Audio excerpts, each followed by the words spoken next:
তো তারপর থেকে আপনাদের একে একে বিরক্ত গাথা যে ব্যাপার, শহীদ আলী রায়হান শহর কেন্দ্রিক প্রোগ্রাম যেদিন থেকে শুরু হয়েছে 5 তারিখ পর্যন্ত সবার আগে তো একটা রিক্সা থাকতো, ওই আগের রিক্সার সামনে 2টা করে লাইন থাকতো শহীদ আলী রায়হান ভাইয়ের নেতৃত্বে।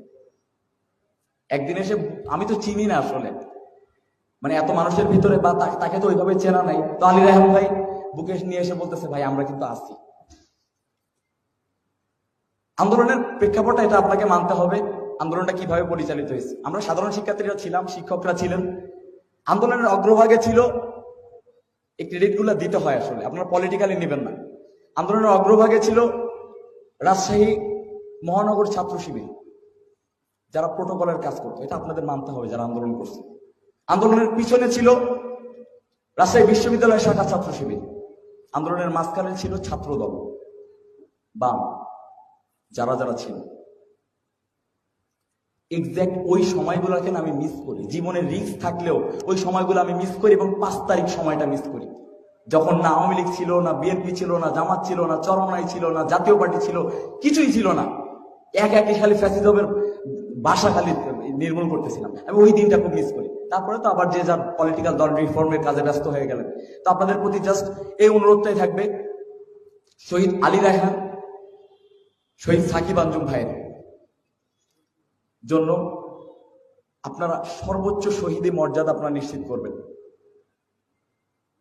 শহীদ আলী রায়হান ভাই রাজশাহী কলেজের, আগে যে রাজশাহী কলেজের একটা পরিচয় ছিল যে রাজশাহী কলেজে একটা কুখ্যাত সন্ত্রাসী রাশিদ দত্ত পড়াশোনা করে, এখন রাজশাহী কলেজের একটাই পরিচয়, শহীদ আলী রায়হানের কলেজ। এটা আপনাকে মানতে হবে, ঠিক আছে? তো আমাকে যেহেতু ডাকছে স্লোগান দিতে, স্লোগান একটা মজার কাহিনী বলি।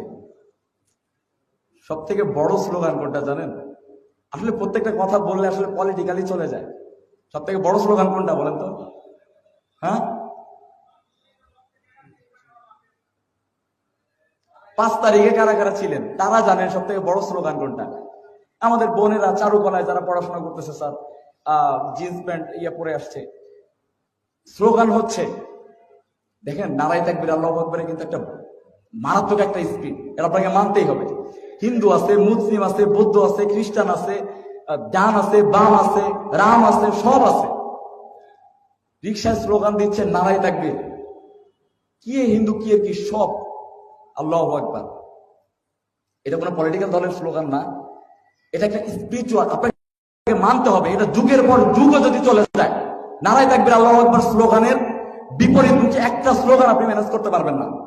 এটা যেই পরিমাণ শক্তি, যেই পরিমাণ সাহস আপনাকে যোগাবে।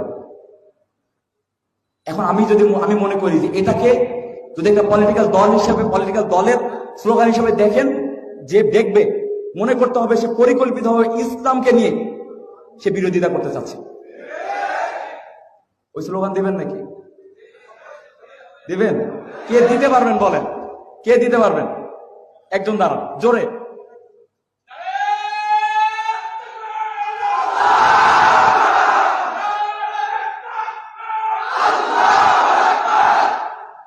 শাবাশ, আলহামদুলিল্লাহ। তারপরে আমাদের কিছু স্লোগান ছিল না, আমরা 4 তারিখে যেটা দিয়েছিলাম, বুকের ভেতর অনেক ঝড়, স্যার যেটা বললেন, বুকের ভেতর দারুণ ঝড়, বুক পেতেছি গুলি কর। এই বুকের ভেতর অনেক ঝড়, বুকের ভেতর, বুকের ভেতর অনেক ঝড়, বুকের ভেতর অনেক ঝড়, বুকের ভেতর অনেক ঝড়, বুক পেতেছি গুলি কর, বুকের ভেতর অনেক ঝড়, বুক পেতেছি গুলি কর। 1 2 3 4 খুনি